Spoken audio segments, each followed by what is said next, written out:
Општина Кочани годинава до Министерството за култура на Република Македонија аплицираше со богата програма по конкурсот распишан за манифестацијата Топол културен бран. Општината конкурираше со 7 проекти, од кои 3 проекти беа за во месец јули, а 4 проекти за реализација во месец август. Според изјавата на Аника Ѓоргиева Илиева, општината Кочани за реализација и финансирање ги доби следните проекти од програмата Топол културен бран.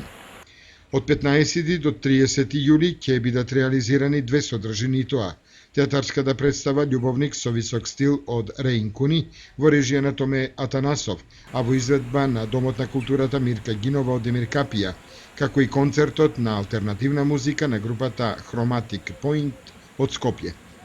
Во месец август, во втората етапа од манифестацијата Топол културен бран, ќе бидат реализирани следните содржини: театарската представа Хотел ни на небо ни на земја од Ерих Емануел Шмидт во режија на Љупчо Ѓоргиевски, а во продукција на Националната установа Центар за култура Ацо Шопово Штип, како и промоција на книга и изложба на слики на ликовниот уметник Роза Мојсовска.